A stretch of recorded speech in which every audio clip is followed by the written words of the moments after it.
Are you ready? I was born ready.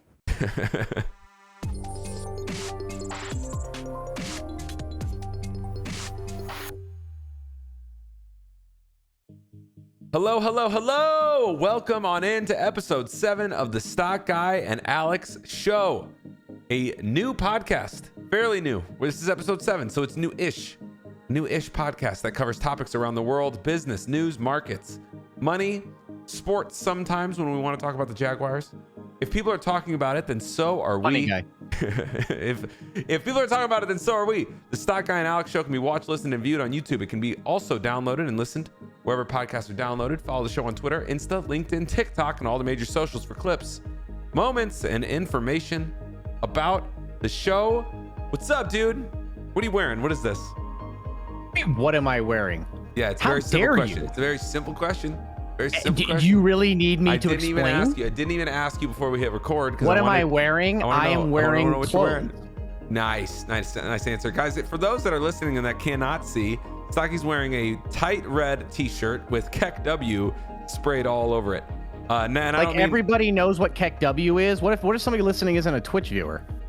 He's got not the words Keck W. He's got the actual Keck W emote. If you're not a Twitch viewer, Keck W is just an emote on Twitch. Google it, whatever. Go on Twitch. Go to Stocky's stream. You'll see That it. man died. Have some respect. You will see it be used at him all day. Did you not know he died? I did know that he passed away. So have some respect. When you say, "What are you wearing?" you should say, "Wow, way to honor a legend." And that's I don't know. No, that's it. That's what we're gonna leave it at. Alex, I'm doing pretty good. How are you doing today, buddy? I'm doing incredible, man. I was with you earlier today. This is twice today that we've gotten to hang out. I was on Stocky's stream earlier today. It was all over the place. Stocky was being a big bully to everybody. I wasn't being a bully. You came on my show to shill coffee and try to get people to spend money on it on the day when the market had fallen out of the sky. People were down tens of thousands of dollars. And you're like, hey, by the way, I want you to spend money that you don't have on some coffee. Your coffee. It doesn't matter. Listen, it's easier for me to no. Stop it. I am deflecting. Your name I'm on deflecting. Yeah, go ahead. Okay, it's easier for me to blame someone else at this point. Okay, all right. I'm just. You know what? I didn't have it. You came on my show, sir. That's what I said. I said I was on Stocky's show today. I was on Stocky's stream today, hanging out with all the lovely people there. Do you ever find it awkward to go on someone's show? Because I know. Let me be honest with you, and I know we got a podcast to get into, but I'm a very blunt guy. As a creator, we loathe having to do sellout stuff, and to have the person from your sponsor, whatever sponsor it is, come to your stream, that your entire community is just sitting there like, I hate this. This is horrible. This is stupid. And as the content creator, you're like, $20 is $20. You got to do what you got to do for money. But at the same time, it's so rough to get through that. All right. So what's the question? Are you asking me? Is it are you aware of how because from your standpoint, it would be like me going on someone else's show, right? Like I'm there, if I'm going to promote myself, I'm like, dude, this is fucking awesome. I'm just here to pick up whatever. I'm not losing anything. I'm only gaining. But in this case, it's do you ever know that it's going to be that way? So when I go on your show, from the very first time that I went on your show, on your stream, the goal is to not piss off the audience with your presence, right? Is to not make them mad and make them bored and say, hey, what the hell is going on here? I'm just going to switch, right? Because I don't want to piss off the people that are hanging out with you. I don't want to piss you off. So I just got to do the best to let you I got to do my best to enable you to just be yourself. So it's trying to keep the content as native as possible. You've learned how to go in and be them, which is basically bait me into something, get me going, and then become the victim, and then me have to defend myself, which is just a recurring theme. And I respect that. Which, like I said, it's about keeping content native, keeping everything native to what people are used to seeing. If my presence is disruptive and it's not the content that people show up for, I'll get that vibe. But what do you mean? What are you talking about? When you used to come on, 50% of my audience left. Now 30% leave. But they think they understand that the vibe is more fun than it is total shilling. It's just more about having trying to be there and help enable you to make your audience interested in what's going on, right? So part of that is baiting. Part of They're that trying is to force them to buy coffee. But you know what?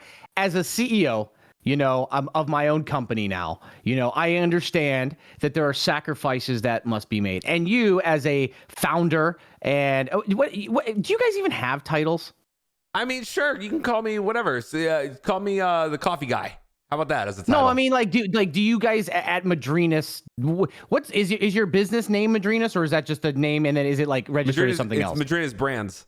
But I mean, our team. I mean, we have an org chart. I mean, we have a team. Everyone understands their titles. Everyone's got KPIs. You have a CEO. Everyone, that would be me. So, but I mean, so why don't you call yourself CEO? Well, because I'm just the guy selling coffee, right? I don't care about any of that. What I care is that our team is set up for success. I don't need a title. All I know is that I'm a guy that wakes up and tries to sell coffee. I've been doing that for a long time. That's all I know. I wake up and drink coffee, and that's why I'm willing to shill what I can. But as a CEO, I often think to myself, there's hard decisions that have to be made. Like, do I take this sponsor? Do I not take this sponsor? Do I hide these taxes through an offshore account? Do I, I have to make these decisions, right? And in the news, let's just jump into the first story that I want to talk about. Everyone's been talking about this. And I want to be honest. Have you ever been fired, Alex? No, I've never been fired. I have never been fired either. I've been asked to resign once. What was because that? From where? Let's just say I did some shit in my never mind. You know what? They said, hey, listen. This is a shit show, okay? It's a PR nightmare. You didn't do anything wrong, but it just looks bad. Listen, if you resign, we'll let you collect unemployment. We don't normally let anybody do that, but we're going to let you do that. I took that bait. I resigned and didn't get to collect shit. So I learned a lesson early, but I've never been fired. However, as a CEO, if I was going to fire Alex, if you had thousands of employees and you had to lay off 900 of them, how would you go about doing that? Not a big Zoom call. Or I fire them all. But is there a way you would do it? Fire 900 people? No, I mean, first off, I think everybody's direct report should be the one that lets them go. I don't think it's appropriate for the boss of the boss of the boss to let them go. You know what I mean? So but firing is also different than laying off. Right? I mean, don't you respect though a CEO who takes that like the idea of the CEO being like, I make the final decision, the buck stops with me, I want them to hear directly from me. Like in theory, that sounds like such a great idea. There should be some autonomy though for your managers. Like managers should be able to pass responsibility off and trust your managers to make the right decision. It should ultimately be the manager's decision unless it's a situation where they have to lay them off, right? Because they can't afford them anymore. Right. At that point, I mean, I guess that would be depending on how you articulated the reasoning. Firing for cause should always be done by the manager. Laying people off, though, that's a different story. If you cannot no longer afford their labor, like that's not their fault. That's just that you can't buy that anymore. You can't buy the labor from them. So like how the hell? So for those who are listening who don't know where we're at, what we're talking about is the CEO of Better.com, and Alex is going to bring up an article. Mm-hmm. I'm sure everyone's heard this. He basically did a Zoom call, and he made this Zoom call, and he said, hey guys, there's been some tough times, COVID, we've been, having, cut down, share price, profits, the whole 9 yards, and we have to lay off 15% of our workforce, 900 people. And you're watching this thinking, well, damn, that sucks for those people. And then he ends it with, if you're on this call, you're one of those people. Ooh, guys, this story on CNN.com, just like Stocky says, it's described as a surreal moment. Fired employees share what it was like on that mass firing Zoom. It says Christian Chapman, a former underwriter at Better.com, thought he was logging on to another of CEO Vishal Garg's town halls. He didn't know it would be his last call as an employee on the of the online mortgage company. If you're on this call, you're a part of the unlucky group that is being laid off, Garg said on a one-way webinar last Wednesday, which lasted 3 minutes. Garg started immediately and did not wait for workers to trickle into the meeting. Your employment here is terminated effective immediately. The call ended abruptly, leaving the underwriter dumbfounded. Chapman, who was the sole provider for his family of 7, was used to. That's such a That grammar of that, by the way, we get the point. We get the point. Let's not go on a tangent about grammar because it's weird though. It should be a different word. It was used to really. Have you ever looked at quiet, quite, quit, and that little like grouping of words? I've looked at those words.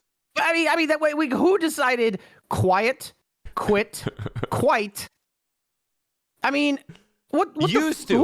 What is this word? Used to. Anyway, was used to outburst from his boss. But this was unexpected. Better.com. Can you tell us about Better.com? I'm not going to give them any free advertising on this show, unless they want to pay us. But everybody has a price. But here's the thing. You know what's funny is that I stepped back for a minute and I thought to myself, in theory, this I could see where they were going with this. I'm the CEO. I want to tell people directly from me. I want them to understand that it was my decision alone. I don't want to pawn it off to my managers, and that's what I'm going to do. And I'm going to talk people through this and give them the explanation. I understand, somewhat where he thought this was going to go. Like a lot of times we have ideas that are going to go in our head that just don't work out. But that wasn't the problem. First of all, if you're getting fired, you don't give a shit who's firing you, right? If it's your manager, your supervisor, if it's the vice president, if it's the CEO. It depends. It depends. If you have a good relationship with your boss, you want it to be from that person. If you have a bad relationship with your boss, you don't care. Regardless, though, you're getting fired. It's still being fired. Like there's nobody that says, "Oh, you know what? I was going to be upset about being fired, but I'm okay now because it was somebody I like." No, that's not. But here's where he screwed up. Right off the bat, like within the first 30 seconds, the guy says, I've had to do this once before. And when I did last time, I cried. But he didn't cry this time? It's not even that. Like, you're literally going to preface the fact that you're taking my job because of whatever reason, and you're so sorry about it. And I've done it before, and it was so heartbreaking to me that I cried.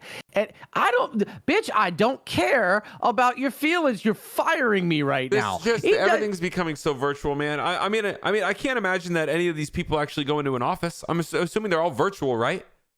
I would assume that everybody is. I mean, mortgage, companies don't need to be face to face anymore. So how else are you going to tell these people if it's a virtual? It's not company? About how he told them. It's about prefacing with like, "Oh, poor me. This is so hard for me, and I did it before, and I cried, and then this, and then if that wasn't bad enough, he goes, I'm laying people off, 900 of you, because of cutbacks, profit drops, market conditions, and some of you taking advantage and being lazy." So it says big. So the article says big money. The company laid off 900 employees in those few minutes, or about 9% of its staff. Better.com is valued at $6.9 billion, earning its so-called unicorn status. The company ranked number 1 on LinkedIn's top startups of 2021 and 2020. Better.com hasn't responded to a request for comment, obviously. The SoftBank-backed mortgage leader announced in May it was going public through a special purpose acquisition company, or SPAC. The day before the layoffs, the firm announced it received $750 million in cash as part of an amended deal with investors, according to TechCrunch. That would mean Better has $1 billion in cash. So I guess they're saying they have this cash. Why are they laying these people off? Well, they're laying the people off because they want to, because like we talked about pre-show, the Milton Friedman, the economics, it's all about shareholders, profits, squeezing it out and making sure that these guys are not essential to them. They feel like they can save more money by getting rid of them, maybe outsourcing, whatever. But once again, oh my God, there's also this quote. It says several former employees interviewed by CNN Business said the staff was blown away by the CEO's remarks and sudden firing. But Garg has been involved in controversy before, as evidenced by an email he sent to the staff that was obtained by Forbes in 2020. His quote in the email was, "You are too damn slow." And he made "too damn slow" in all caps. And then he says, "You're a bunch of," in all caps, "dumb dolphins." And then in the rest of it's just all caps. He says, "So stop it right now. You are embarrassing me." What? This is how he communicated to people? A bunch of the executive team has already quit, and this guy's gone on a 2-week vacation, which I'm going to be honest with you is super smart, because here's what's going to happen.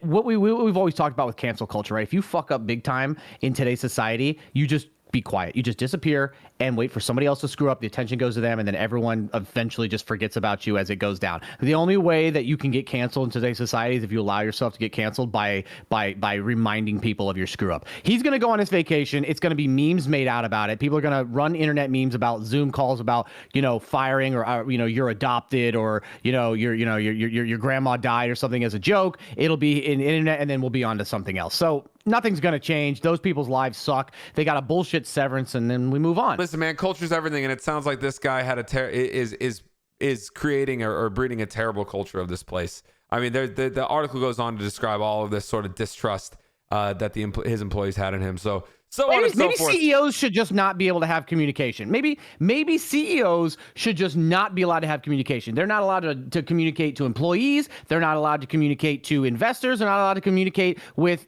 sitting U.S. senators. Maybe, I don't know, because it seems like they fumble it every single time. Alex, what am I talking about?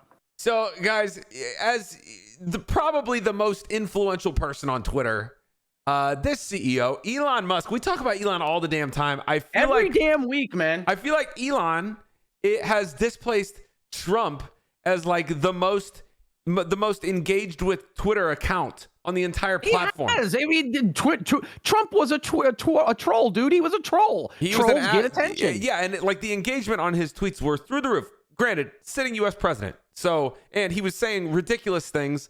And I mean, we're not here to talk about Trump, but as far as Elon Musk goes, he's now like the most influential Twitter account in the entire world. Elizabeth Warren tweets. So Elon Musk won Times Person of the Year, right? And so he's Person of the Year 2021. I mean, he's kind of built this entire year off of himself becoming an influencer. He's even saying that explicitly in his tweets. So Warren comes out and says, "Let's change the rigged tax code so the Person of the Year will actually pay taxes and stop freeloading off everyone else." I mean, in absolute retweeting that article. Yeah, exactly. Putting out a Boston Globe article that Elizabeth Warren, put out on in this tweet. Then Elon responds saying, "Stop projecting." Re-includes an article from Fox News talking about Elizabeth Warren lying about her Native American heritage. Then he goes on and says, "You remind me of when I was a kid and my friend's angry mom would just randomly yell at everyone for no reason." He then says, "And if you open your eyes for 2 seconds, you would realize I pay more taxes than any American in history this year." And where's the one? This one right here. He says, "Please don't call the manager on me. Senator Karen, this is a CEO. This is like the richest man in the world. This is Elon Musk. This guy tweets and he moves markets, man. What is going on in the world? What is happening?" I want to hate him so much, and there's so much about him I do hate, but when he does stuff like this is why people love him, and I hate to like I hate to like him because I see some shit like this and I'm like, you know what? She's right. He doesn't pay a fair share of taxes.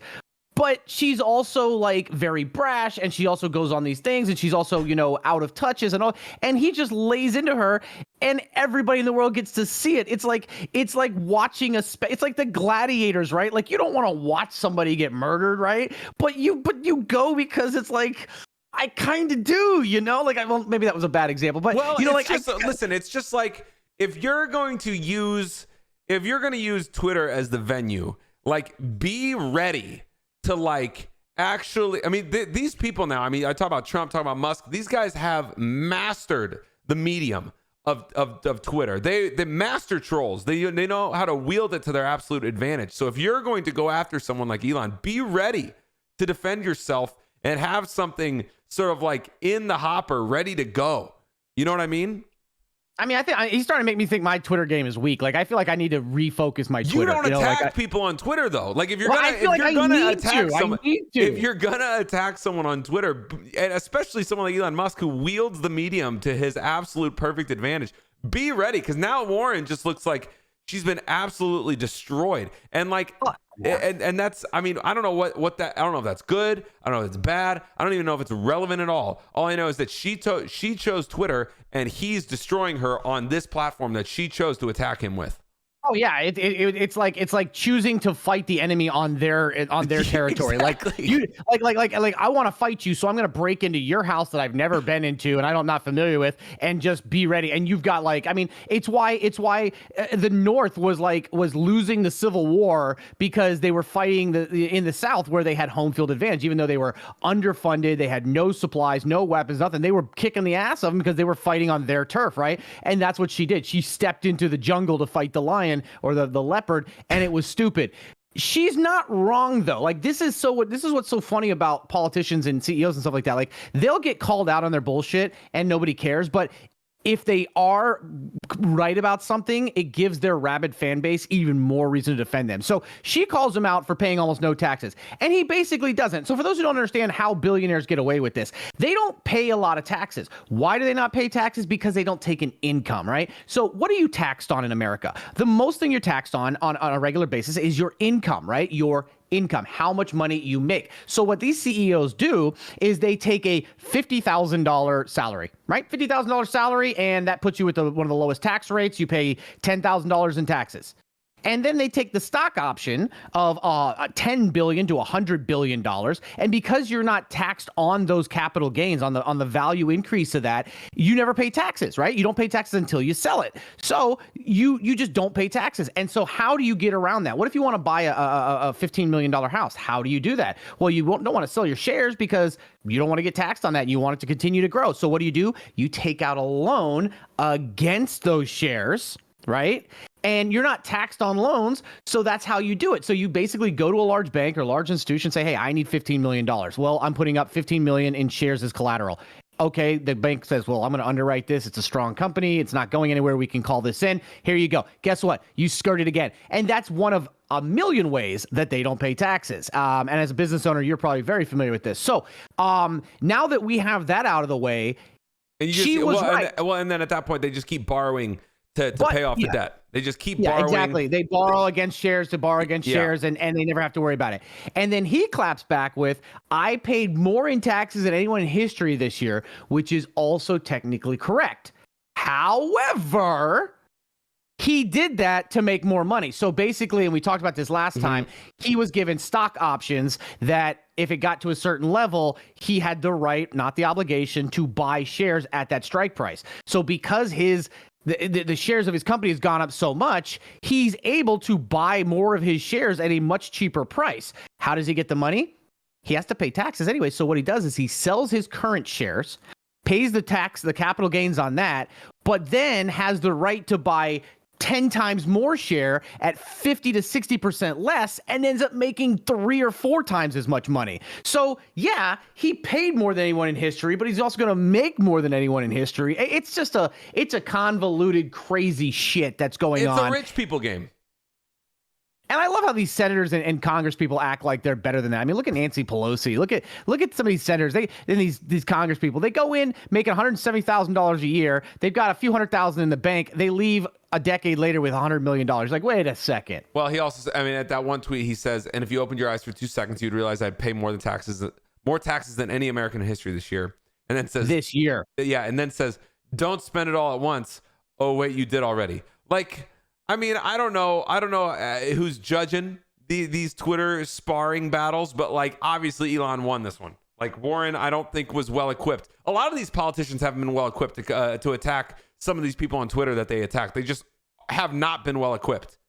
You do not go into it. It's the same reason how, you know, when these people that are super powerful people go and sit before Congress, they get flustered and stuff like that because now they're no longer in their natural space. So if you're going to attack somebody, make sure it's on your turf, or, you know, I don't know. It's politicians. Nobody likes politicians, and everyone is going to like somebody ragging on politicians. And, you know, right now he was right when he said, you know, oh, here's all my tax money. Don't spend it all in one place. Oh, you already have, because spending's out of control. And borrowing's out of control, and inflation is out of control. I don't think if I had to bet, he's not worried about the price of meat at the grocery store.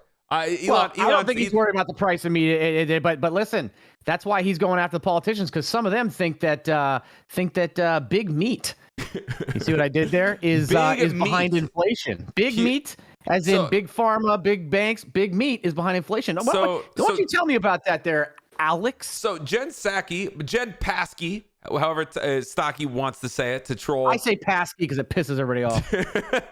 I'm one of those trolls. So Jen Psaki blames increases in meat prices on the greed of meat conglomerates. I'm going to play this. It's about 1 minute and 22 seconds. Stocky, play the first 25 seconds where she goes at it. You get the point. Yeah, exactly. So we'll see where we start here. Go ahead. there are several progressive groups and lawmakers who are increasingly vocalizing the idea that high inflation is being driven by corporate greed, including companies with high profits, some of whom have met at the White House with the president in recent months. Does the president endorse that idea? Does he think that corporate greed is the big driver of inflation right now?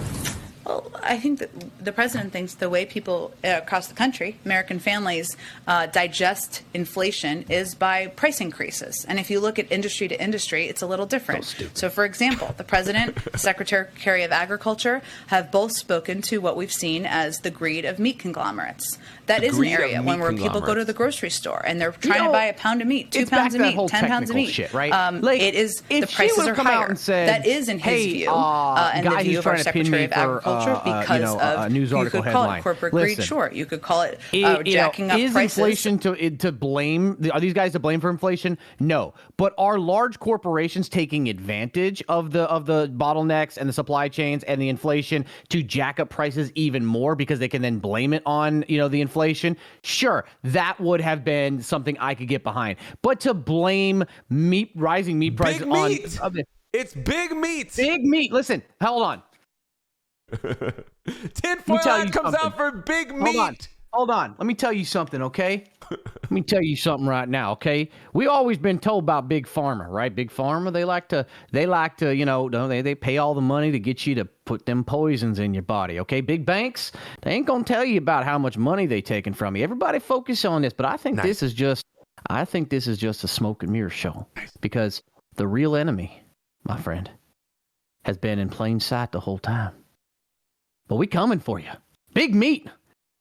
You ain't gonna get away with this no more. You've been putting them hormones in there. You've been putting microchips in there. I mean, hell, have you had a piece of steak lately, Alex? That shit is disgusting. Big meat is taking us for a spin. All right, now that we got that over with. Yeah, no, it's well beyond that. And we saw hold on. Well, beyond meat. Okay, go forth. I actually made money on Beyond Meat today. I know you. That's why I brought it up. Yeah, it was great. Well, I mean, listen, it was the shit market today. I actually made good money today because I was playing both sides of the market. But I like to play both sides. But what I was getting at is that inflation numbers are crazy. So for those who aren't aware, who aren't keeping up with it, your inflation numbers, your core CPI, your consumer price index, the cost of goods, right, has gone up. And month over month to 6.8% from the last year and through month over month. 7%, the highest increase since 1982. I wasn't even born the last time inflation was this high. Remember, the last report was the highest since George H.W. Bush was in office, right? That was in 92. So now we're in 82, and we're continuing to see it go higher. And then today, the producer price index came in 50% higher than expected. What does that mean? Well, guys, producers, what it costs for companies to produce something, right? Which they in turn pass on to the consumer, which then in turn raises a consumer price index, which is how we measure inflation, one of many ways. Inflation is not slowing down. And that is why you're seeing the market absolutely just crunched right now, because the Federal Reserve is having a meeting tomorrow and the chances of them raising rates and tapering have gotten significant because inflation is getting out of hand. Well, it's why we Madrinas had to vault our can business, because the cost to produce it was just astronomical. We couldn't keep up with it in the short term, so we vaulted it for now. It will bring cans back later when things normalize, but the economics were so messed up by COVID. Now here we are having to kind of shift, what we're offering on our catalog as a result, and that's just inflation. I mean, that's literally just the COVID. Where this is the post-COVID world. Profit margins were you guys getting on a can, anyways? I mean, it wasn't great versus our powder products. You know what I mean? I was gonna say it had to be in like 5% or less. It was. I mean, yeah. I mean, like it depends where we were selling it and how we were discounting, but it was not great compared to powder. We weren't living. You don't live off of great margins on can in the first place, and then now you live in a post-pandemic world, and the economics were all shifted and topsy-turvied. It's just that we were backwards on that business, so we had to vault it for now. Put it away for now. But I mean, that's producers everywhere dealing with increased pricing or shortages, and the economics on. I mean, the entire efficiency of our economy lies in the economies of scale that we achieve, sort of as a collective. And the pandemic started eating away at all those economies of scale. And now all of a sudden, smaller suppliers like us were hit big time. Whereas, bigger, like think about another bigger beverage company like Coke or Pepsi. They can eat that. They can take that on the chin, because they're basically printing cash with their brands. I mean, they have a lot more leverage with some of their customers. Us, we're a D2C brand. We make something and we sell it to our audience. It's wildly different, but that producer price index, compared to the consumer price index, this is a situation where it feels like, as a business owner, we're going to be living in a post-pandemic sort of situation on the industry side of our world for the entire decade. Socially, things are getting back to normal, right? People are in stadiums, they're going to watch football games. It feels like, from the industry perspective, this entire decade is going to be colored with COVID correction. Well, I mean, and how many variants we're going to see, how many boosters, they're already talking about a new vaccine every year, a new booster every year. I mean, shit, I had a video teleconference, a telehealth thing with my provider today. And she goes, "Have you got the flu shot yet?" She goes, "Are you vaccinated?" I said, "You already know I'm vaccinated." I said, you've got my records there. I said, "I got both of them." She goes, "Did you get your booster yet?" I'm like, "No," because right when I was about to get my booster, they're telling me I'm going to have to get a different booster next year. I said, I'm just going to wait for my booster, right? I'm going to wait for my booster and see what happens, right? Like, I'm not some anti-vax person. I'm just not there. And then the question came, and I wasn't expecting this. Like, I'm normally ready for everything. And she goes to me, "Did you get your flu vaccine this year?" And I said, "I haven't had my flu vaccine since 2007. I said, "It's been 14 years since I've had my flu vaccine." Which means you got it for the bird flu. I got it every year. I was in the military and we were forced to get it. But that was right around the swine flu time. I don't know, one flu or another, whatever. Yeah. But I got it. It was my last year in the military. I got it. And she's like, "Well, why don't you get it?" I'm like, "Well, because I don't feel the need." And it's very difficult to look at a doctor and tell them that you're not getting a vaccine because you don't feel like you need it. Like that's like looking at your parent and them saying, "Hey, you should put your headlights on at night, wear your seatbelt, and not text while you're driving." And that person says to the parents, like, "Well, I don't feel like I need that worry about that." Like, that's how it feels, that I feel like I'm talking, like, not the same one-to-one here, because obviously one is whatever. But like, how do you look at your doctor and say that? So she stopped for a second and she goes, "And why not?" I said, "Well, I haven't had the flu vaccine since then. I haven't had the flu since then." She's like, "You may have had the flu and just not been aware of it. And one of these times a strain could whatever." And so I'm like, oh my God, now I have to have this fucking conversation with my doctor. I'm going to sound like an anti-vaxxer. So I don't know how do you, okay, we're going off on a tangent here and I knew this was going to happen, but I had this conversation. We're talking about inflation. We're talking about, obviously the big meat, how it's out to get you, the greed of big meat. It's coming for you. A grocery store. My wife knows all about that. Okay. Yeah, I hope you're simply talking about grocery shopping, because she'll listen to this. Inflation. Eat that booty like groceries. Inflation is painfully high. According to an AP News article, inflation is painfully high, but some relief may be coming. Inflation is painfully high, but this is hopefully as close to as bad as it gets. Consumer prices rose 6.8%. This is exactly what Stocky was saying. For the 12 months ending in November, a 39-year high. Many economists expect inflation to remain near this level a few more months, but to then moderate through 2022 for a variety of reasons. And they don't see a repeat of the 70s or early 80s when inflation ran above 10% for frighteningly long stretches. Households could even see relief in some areas within weeks. Prices have dropped on global markets for crude oil and natural gas, which is filtering into lower prices at the pump and for home heating. That should keep inflation somewhat in check, even if prices keep rising elsewhere in the economy. Hold on, stop.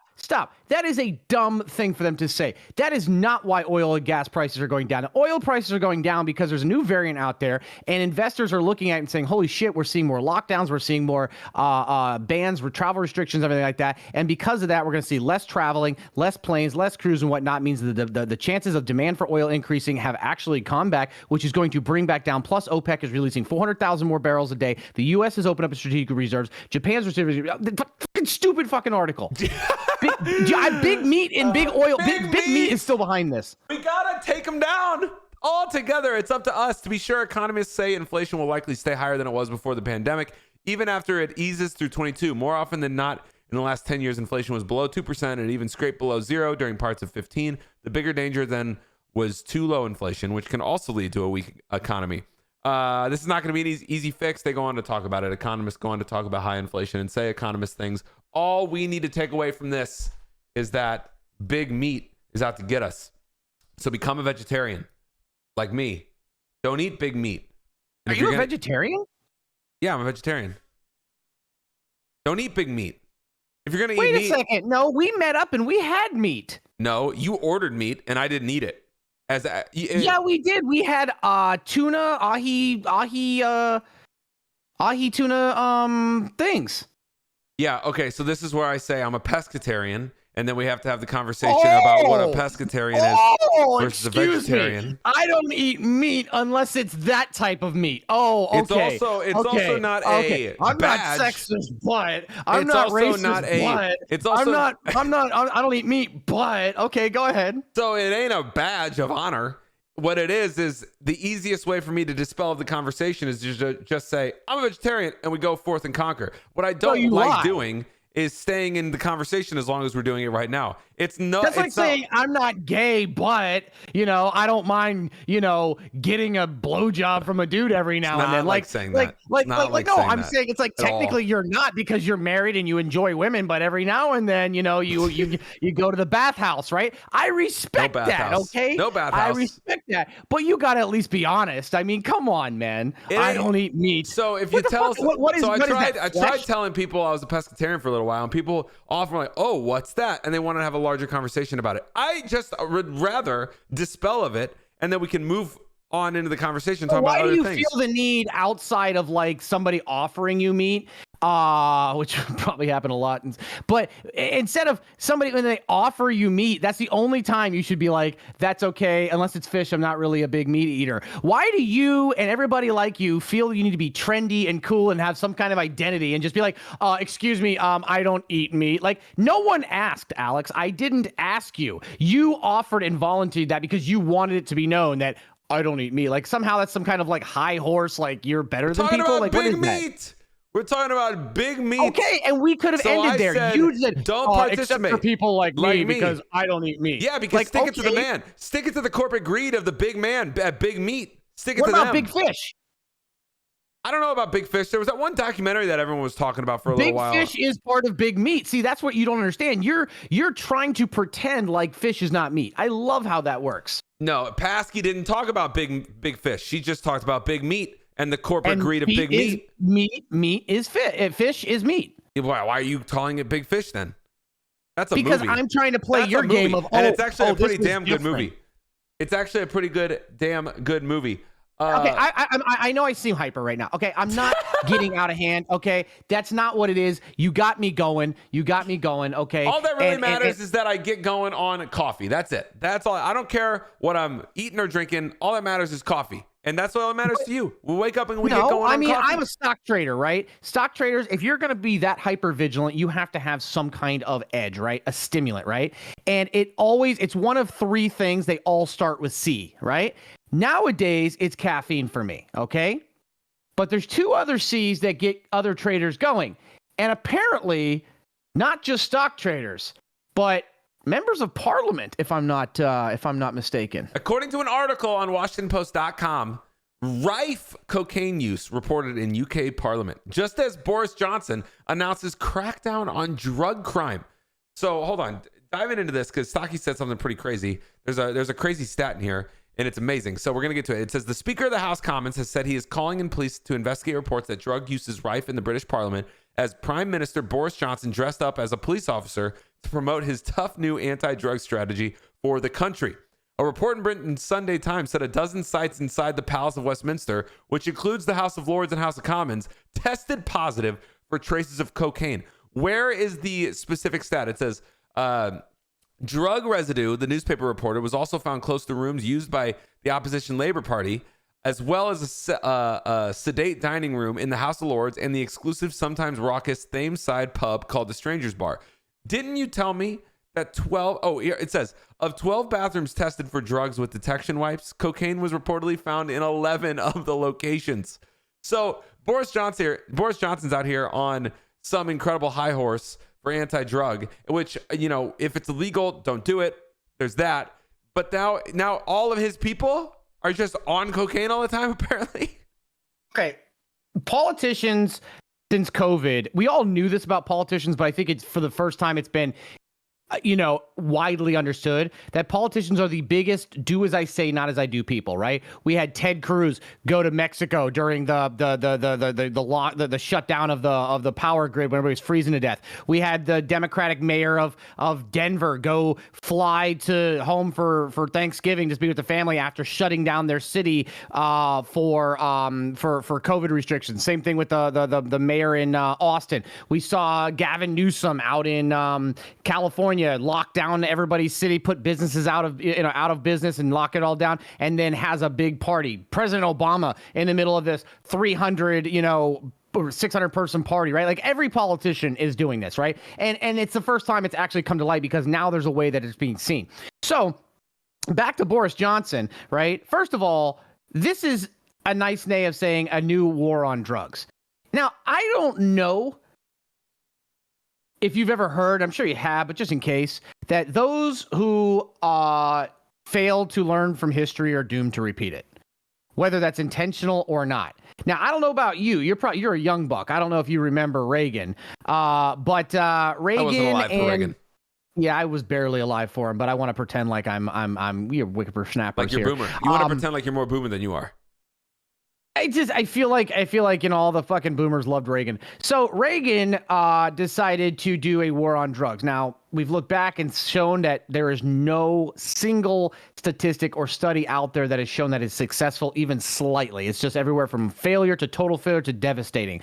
Some people call it a war on minorities or poor people or whatever. It hasn't gone well. Prison populations exploded.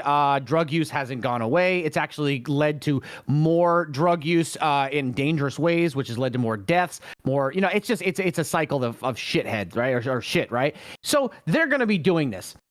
Bad luck, right? Bad luck. You already know it's going to fail. There's never been a way. It's kind of like, socialism. It never had a successful implementation in history, but this time is different. Sorry for the controversy. So now that we got that out of the way, but as he's doing this, it's turning out two things. Do as I say, not as I do. Not only is there cocaine everywhere in Parliament, right? Everywhere. 11 out of 12 bathrooms. Okay? And the only reason that one bathroom didn't have, well, never mind. So now that we've got that out of the way, it's not only do as I say, not as I do as far as drugs, but as far as fucking partying across the pond, right? This is how, ladies and gentlemen, we broke away from England, beat them twice, but like an abusive relationship, or like two people, like two brothers, like a brother and sister in a forbidden love, you just can't keep them apart. Guys, according to an article on BBC.com, that's what you're looking for? The nice segue right there. Yeah. BBC. What? The guys, according to an article, man, I just cut you off guard. I thought we were still on the big meat conversation. Go ahead. According to an article at BBC, oh my God, you're out of hand. According to the article on BBC.com, Sanna Marin, Finland's prime minister, sorry for clubbing after COVID contact. You need to lift your head back up. That's not even the story we're on. We're on the Boris Johnson party gate. We haven't even got to the hot prime minister. I thought you just segued to the clubbing. No, you started with BBC. I didn't know where we were. Oh my God! No. Do you want to go to the Finland prime minister one? Fuck it. Let's just plow through this, guys. Sanna Marin, Finland's prime minister, sorry for clubbing after COVID contact. Finland's prime minister. Sorry if I'm butchering this.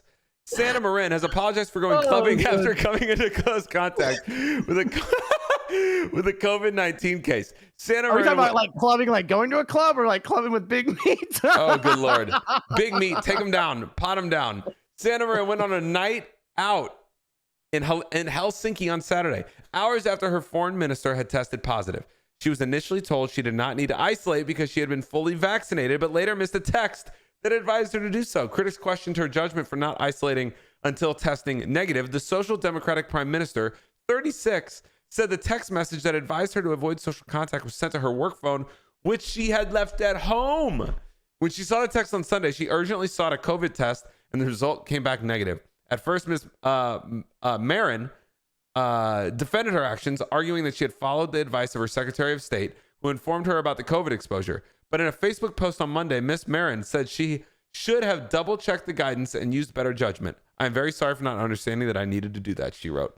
Going out clubbing to like 4 a.m.? Okay, I'm very... Okay, this is such a weird story for me, because number one, I'm looking at this from the angle of the prime minister of a country, and then I'm also looking at the angle of a 36-year-old. I'm 36. I think she's 34. Did I say 36? No, yeah, she's 36. She's 36. Yeah. Okay, so she's exactly my age. So my thought is if I was 20, I'd be like, man, that's an old lady going clubbing, right? But now that I'm 36, I'm just like, okay, I get it. But it's been so long since I've been clubbing. I'm a father. I'm a husband. I'm taking on big meat every day. So the thing is that when I look at this, I'm looking at this like from my perspective. I'm thinking to myself, me being out clubbing till 4 a.m. just couldn't happen. Like if I get to bed at 12 midnight, which I do every night, I'm dead the next morning without clubbing. Like I don't even drink anymore. Right. And so, well, I mean, it's not every day the BBC is reporting on, on whatever. So the thing is I'm looking at it from a 36-year-old out clubbing at 4 a.m. I'm like, live your life, girl. I'm not here to tell you you can't do it. I can't do it. I got responsibilities. I physically wouldn't be able to do it anymore. And then I look at it from the direction of the prime minister. Now, if this was a guy, here's what's funny. If this was a guy who was 36, prime minister, out clubbing, we'd be cheering it. We'd be like, man, go slay, my man. Go get you some, right? What? You think so? Oh, fuck yeah. I'm not even trying to be a white knight here. I'm just being honest with you. If we heard that some, the senator or the prime minister of whatever country is a 36-year-old bachelor good dude who's good looking, he's out clubbing until 4 a.m., we'd be all on his ass about like, the focus would be on, hey, I want you to slay my man. Go out and get you some. Do your thing. You got that suave. You're good looking. But dude, you got to be more careful with COVID. That's what the story would be. Not him actually being clubbing as a 36-year-old dude, but because she's a 36-year-old woman who is the prime minister, that's where the story is. Like, it hasn't even gone down. Nobody even cares about COVID. It's, man, she's hot, but man, 36 is kind of old to be clubbing, and you're the leader of a country. You should be doing more things. And like you're leader of a country, so you can't have a night out with your friends. Like, it's just such a weird thing. If it was a dude, I feel like we'd be looking at this so much different, but we're thinking about the woman who's just like out with her girlfriends and they're out at a thing, they got their purses and their heels and like, but she's the leader of the country at 4 a.m. at 36. I feel like it's just a different, I don't know. I'm going on a tangent here. I don't feel like 36 is too old to be clubbing. I mean, listen, I never even had like a clubbing phase. I think I've been to a club maybe once. I've never enjoyed them, but I don't feel like 36 is too old. I feel like 36. Alex, just because you didn't get invited out to clubs doesn't mean that's where it is. I'm saying it's a good thing. No, I agree. Like, I hated clubs. I fucking hated clubs. Here's my club experience boring, every time, man. especially in Miami. Here was my club experience. Me and some people go and stand in line and pay to get in, right, to a club. We get in there. It's so loud and dark and moving. I can't see anyone. I can't fucking feel where I'm at. Everyone's bumping into me. I have to like squeeze my way up to a bar, wait 30 minutes for a drink. Finally, they see me. It takes forever. They give me the drink. I pay the person $35 for a fucking $3 drink, and it's not even that good. Now I turn around and I have to go. What am I going to do? I'm not going to pay for a table, so I'm going to squeeze around looking for somebody to dry hump for 30 minutes before they want me to buy them $80 worth of booze. Next thing I know, I go home with blue balls, a torn fucking suit. I'm $1,000 less, lighter in the wallet. I'm hungover the next day, and my weekend's ruined. That is not my idea of a good time. Clubbing sounds brutal. It doesn't sound good. I beyond my own opinion of it, though. All I'm saying is 36 years old doesn't even seem that young. But 36-year-old single woman out at a club, everyone's going to look at that and say, she's, like, ew, like, that's why I said if it was a guy, nobody would care. Like, he's in his prime, man. He's out there. But what about the Urban Meyer situation? Urban Meyer's out at a bar And yeah, Urban Meyer's a married dude who preaches about Christianity, and he's sticking his finger up the ass of a fucking college girl. But that's not even what everybody was upset about. Everybody knows he's a slimy piece of shit. Everybody was upset because his team had just lost and flew home. Yeah, and he stayed behind to finger a fucking whatever. But it just seems like this is getting kind of rated R. Can we beep that out? Yeah, Ryan, we can beep whatever just came out of Stocky's mouth. Also, I heard the last podcast and I heard the music behind it. Ryan, I'm coming for you. It was amazing, by the way. Ryan, you're the best. So obviously there's not much. I mean, there's a little bit of a story here. 36-year-old prime minister goes out clubbing till 4 a.m. COVID contact, this, that, or the other. It just seems as if you're running a country, clubbing should maybe never be on the table. Why not though? Why not? Well, like if you're the CEO it's of not even like a responsibility thing that I have an issue with. Because like maybe she can operate off of 3 or 4 hours of sleep, whatever. Don't you want your leader to be a little bit less stressed so they make better decisions rather than being overstressed? Like think about it. If you never took a day off and never winded down, you would be so bent up that somebody does something, you make brash decisions. I want my female lady girls to go out and go to the club and have a spa day, and my guys to go out and club and maybe go to an Asian massage place every now and then. I don't care. Just make sure that you get that tension released. But here's the thing, tension released. But the thing is that I still think that these are bigger stories because she's a female prime minister. Speaking of which, my only thing, I know another female prime minister who's making a lot of waves for the other reasons. But go ahead. Bro, before we get to the next one, my only point is that it doesn't seem like the prime minister is in the safest of environments if they're out at the club, right? You got to protect these people. It's Finland, dude. Everybody in Finland is nice and they're closet alcoholics. Okay, that's fine. If that's where we want to close that one, we can close Finland's there. Who else are you talking about? But the thing is that you don't know. Maybe she was at the club and she was, getting intel. I mean, she's a single lady out at the club and she's got, diplomatic things to take care of. Maybe she was at the club because she was trying to take on big meat. Yeah, if she's trying to take on big meat, she'd probably leave her work phone at home. That would probably be the situation. I mean, it sounds like, it's what my prime minister should be doing. But the one that we were talking about. Finland's prime minister going out clubbing and partying until 4 a.m. What about what's going on in New Zealand? You've got the opposite, okay? Not because she's married and because whatever, but she is the Karen. Well, I better not say that because there's part of this story that's going to sound like that's a bad thing. So let's stop with the Karen thing. But she is, I don't even want to say anti-fun because of one of the stories. But regardless, the lady, the female, I forgot her name, and I'm going to sound like a sexist, and that's not what I'm trying to do here. But she is the prime minister of New Zealand, and she, along with her government, has for the second time made an executive decision without a vote, without the voice of the people, and has banned smoking. Has not raised the age, has not, whatever, has made a law that states if you are under the age of 14 right now, you will never be able to smoke your entire life. Not once you're over 18, once you're over 21. If you were born before 2008, you are never going to legally be allowed to smoke in your life. Alex, take it away. Guys, according to this article at bbc.com, this one's not about big meat. This is about banning cigarettes in New Zealand. New Zealand to ban cigarettes for future generations. Anyone born after 2008 will not be able to buy cigarettes or tobacco products in their lifetime, under a law expected to be enacted next year. We want to make sure young people never start smoking, Health Minister Dr. Ayesha Viral said.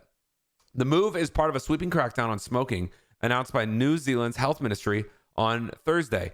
I'm going to make this a little bigger so people can see it. Doctors and other health experts in the country have welcomed the world-leading reforms, which will reduce. Probably not the BBC article, then. Go ahead. Which will reduce access to tobacco and restrict nicotine levels in cigarettes. It will help people quit or switch to less harmful products and make it much less likely that young people get addicted to nicotine. The crackdown has been met with mixed reactions. I reckon it's a good move, really, one man told Reuters news agency, because right now there's a lot of young kids walking around with smokes in their mouths. Public are asking how they're getting these smokes. Got them smokes. This just makes me think of between the big meat and these smokes. This is the Zuckerberg smoking these meats. Hey, let's be honest, okay? I'm gonna catch shit for this, and I'm totally fine with this.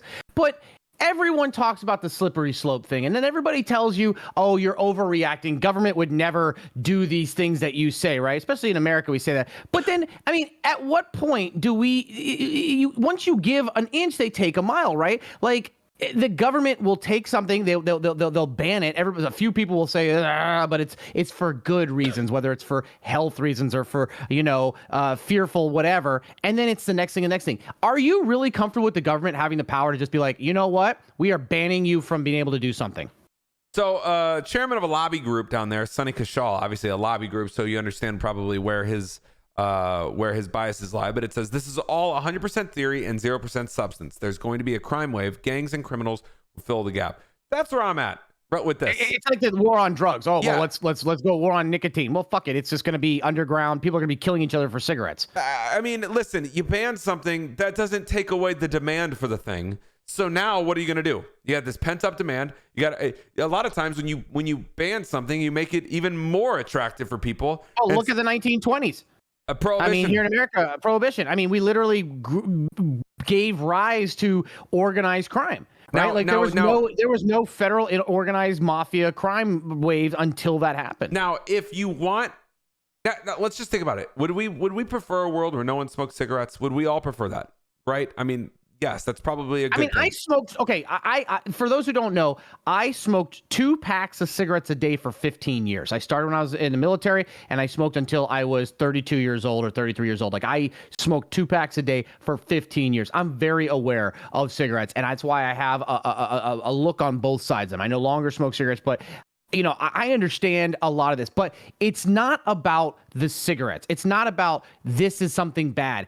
It's not even about what we're getting rid of. It's the fact that the government has the ability to just, this is illegal. Like, how do we allow, like, at what point, where is the cutoff? Like, what if they said, you know what, we are banning soda because it's bad for you? Then everybody would be up in arms, right? Yeah. But because not everybody does this, it's like, okay, we're cool. I guess I'm not, majority of people don't smoke anymore, so I don't really care about it. It sucks, but as long as you don't touch this. And then the next group of people gets their shit taken away, and then everybody else is like, well, it doesn't affect me. And then the next thing you know, they come for what your thing is, and there's nobody left to defend you because everything's been taken.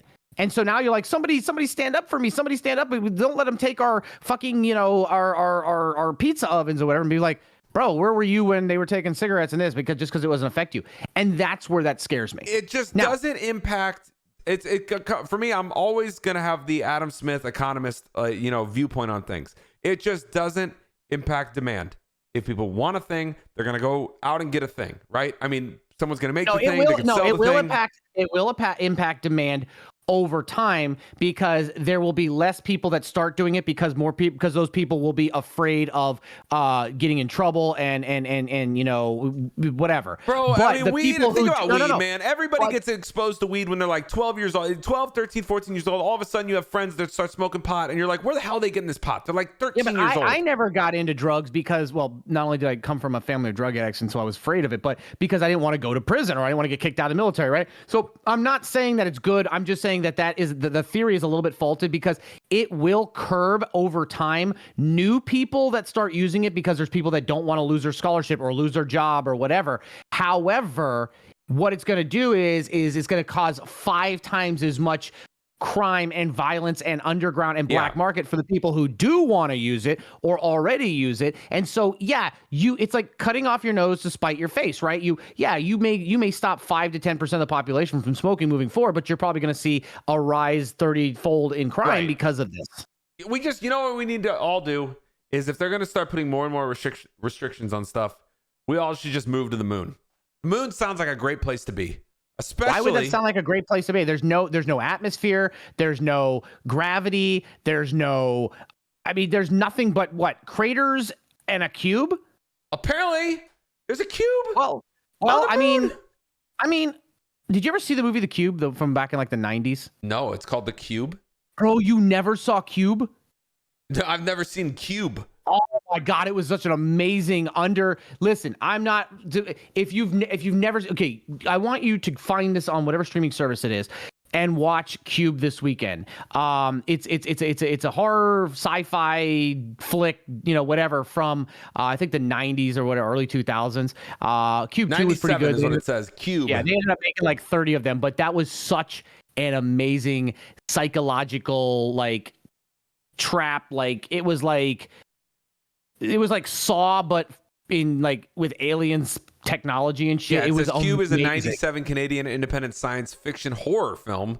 Wow. No, I don't watch horror films, but it was like trippy... Saw, but for like it's like Saw meets I don't know, a Rival or some shit. It was great. Guys, according to an article at space.com, China's Yutu-2 rover spots a cube-shaped mystery hut on the far side of the moon.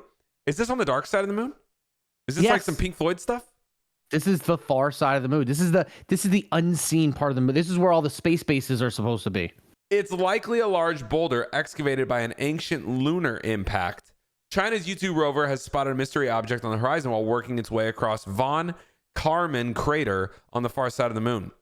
You know, when you're driving around von Karman crater at like the bad time of day where you got all that traffic. Yeah, I try to avoid driving around craters, but the problem is that what are you gonna do? You know what I mean? I was on the von Karman the other day. I looked to the right. I thought I saw this cube, but here U22, that's the name, U22, whatever. That one felt so flat, whatever. Dude. The sequel to Bono rover has spotted a mystery object on the horizon. U22 spotted. Wait, they named a rover after Bono? It's called U22. The sequel, U2. Oh God! U22. Oh my God! It's Bono's sequel.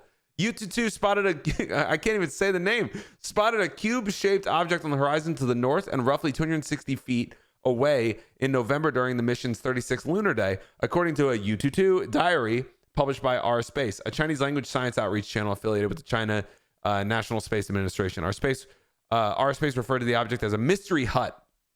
This is it. This is an image of the mystery hut. Well, look at this anomaly. Can I say something that I've actually never said out loud my entire life, but I actually believe it? Go for it. Bono is probably the most undeserved international superstar of all time. Undeserved? As far as not for his like, I don't mean as in like his charitable work and stuff like that, but I mean like he's up there as far as known names with Michael Jackson, with the Rolling Stones. That's because Beatles. he did this single brand thing. Bono. Single name brand. I understand that, but U2's music was never good. He wore the glasses. Compared to these other bands, and I'm not talking about me personally, I'm just talking about like general, like throughout history, like people's music. No one has ever thought that the U2's music was anywhere the caliber of these other people. U2 has sold a lot.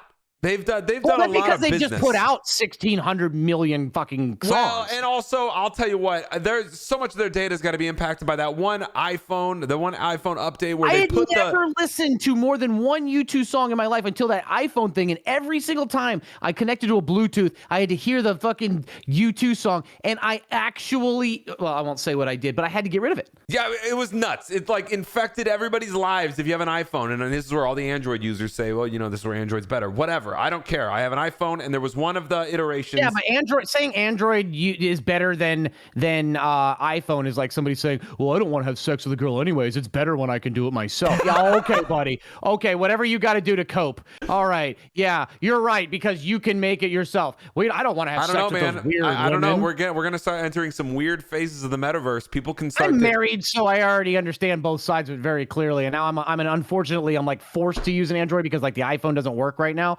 But it is what it is, The iPhone does. You're forced onto Android right now. If we're still talking metaphorically. Oh, okay, never mind. I thought you actually were talking about the phones. Never mind. But what I'm saying is that the iPhone works every now and then when it feels like it, but most of the time I'm stuck with the Android. However, I just feel like eventually I'm just gonna have to get a couple disposable phones, when I need to make an emergency call. Just get ready for Zuckerberg's metaverse. Things will get pretty good for you. I'm uninterested in this article's likely explanations. It says a likely explanation for the shape would be a large boulder which has been excavated by an impact event. I'm uninterested. Where's the imagination? Where is this is a house built by, ancient aliens that came and this is where they were observing human life, where they seed planted humanity and all of conscious life on Earth. Where's that article? Come on, I don't want likely. This is probably a rock. Seed planted. Okay, first of all, if you want to start talking about seed planting, okay, and I'm not Big going meat. where you think this is going to go. See, you're so immature, dude. You're Go so for fucking it. immature. Where are you going? I was going to talk about the Sumerians, right? The ancient Sumerians talked about the Anunnaki, and they came from Planet 7 or whatever that came around every couple thousand years, and they planted, they somehow got, they mated or mixed their genes with, monkeys or something and created humans or whatever, like that. The moon has never, ever, ever had any form of life. There's no sustainable life. Even if aliens were going to use that as a satellite base to send I don't know. They're not even, first of all, what's crazy to think about alien life, right? Statistically, just by a numbers game, there's alien life out there, right? How advanced, we don't know. But think about this. Your door just moved. We have the Earth, right? The Earth is something like 6 billion years old, and the universe is, hundreds of whatever. In the blink, 1,000 years in the course of universal history is not a blink of an eye. It's immeasurably small. It's you can't even measure how small that time frame is. But if there's another planet out there somewhere in our giant universe who was and their life began just 1,000 years before the life on Earth did, they would be 1,000 times more advanced than us. Now, think about how much advancement we've had in the last 100 years. The leap we've done. Now, exacerbate that times 1,000. The technology they would have is insane. And if they're an organic, organism, if they're an organism that's, a carbon-based organism, they can't move at the speed of light. But maybe they're not a carbon-based organism. But they would have advanced AI. They would have advanced ways of moving stuff. Maybe they figured out wormholes. Maybe they're sending artificial intelligence, through whatever that can sustain, live through that, because it's not gonna die. It can survive, whatever. So. Okay, now that I went on that rant, sure, the moon would be a great little base to keep an eye on Earth, but why the fuck would you keep an eye on Earth? Unless you were going there to conquer it or take it over for resources or whatever, there's no reason to travel millions and millions of light years across to sit there and watch a planet. I'm going to travel millions and millions of light years to fucking buzz the fucking farm in Nebraska and abduct a guy and stick a probe in his ass and then drop him naked and whatever. Do you know where every single one of those abduction probe stories came from? It's from some guy who was out drunk in the middle of a field and decided to experiment with some fucking, shit that he found in his wife's nightstand. And next thing you know, he passed out from whatever reason, woke up naked in the goddamn field with it in his ass, and what he did was, oh shit, they're gonna hang me if I say anything. Yeah, I got abducted and they stuck a probe in my ass. No, they didn't. You didn't fall in the cucumber. This is the most anti-tinfoil rant I've ever heard you go on. I'm sorry. I blacked out. I like the tinfoil rants, man. Put the hat back on. I was about to get into the tinfoil rant, but then I got pissed off. Okay. Well, listen, we're going to be following the U2, the Bono, the sequel story very closely. I want to know what this hut or this rock or what this alien house is. I don't know what it is. We don't know what it is. This story doesn't have any imagination to it, but I'm hoping it's something crazy, something alien anomalous. And with that, I don't know if we have enough time. Well, guys, we had so many other things. We had a Peloton story. We had a story on Tesla accepting Doge, the Ghislaine Maxwell trial, the Biden passport and tax provisions. So much that we wanted to get to, but that's the hour. We're ending on the alien moon cube hut story. Stocky, what else would you like to tell everybody? I don't know. Gardner Minshew. Love the guy. Sorry we let him go. Gardner, I know you're never going to watch this, but I wish you the best of luck. If you ever want to come on my podcast, if you ever want to come on, not this podcast, fuck Alex. If you ever want to come on my stream, come on over, okay? You are a living legend. The mustache, you could bang my mom anytime. With that, that's all I got, Alex. We got to start doing this weekly because there's just so much information we just don't get to because we have to wait 2 weeks in between. That was a big invite to Gardner, and I would have it on my my good betting mind to say that Gardner's a regular listener to the podcast. That Gardner has listened to all 7 episodes, and he's going to round out this one. He's going to be very happy to hear about that invitation that you just gave him about banging. He's going to be very happy about that. So Gardner, I don't want to bang him. I want him to come on my stream. Guys, no, I don't want him to come on anything. I would like him to be a guest don't change the word. On my stream. Don't change the word. You changed the word. Listen, if anybody can give us the inside information and the scoop on Big Meat, Gardner Minshew. It's Gardner. And with Gardner, that, you're welcome. Gardner, you are welcome. Guys, this was episode I call 7. him Garden Hose. Does he like that? I don't know. Your mom does. Okay, this was episode 7 of the Stock Guy and Alex Show. You're happy with that one. A brand new podcast, or a newish podcast that covers topics around the world. Business news, markets, money, sports. If people are talking about it, then so are we, guys. The Stock Guy and Alex Show can be watched, listened, and viewed on YouTube. It can also be downloaded and listened to wherever podcasts are downloaded. Follow the show on Twitter, Insta, LinkedIn, TikTok, and all the major socials for clips, moments, and info about new episodes. Guys, we're going to most likely move to weekly starting in 2022. Have a great holiday. We'll be back before the end of the year, but definitely have a great holiday, guys. Stocky and I will be back probably in about 2 weeks. Oh, wow, that's a really cute dog. Thanks back, guys. Stocky had an unceremonious moment. We're done with the podcast. Thank you guys for joining us, One and we will love. see you in 2 weeks. One love, guys. Bye-bye-bye.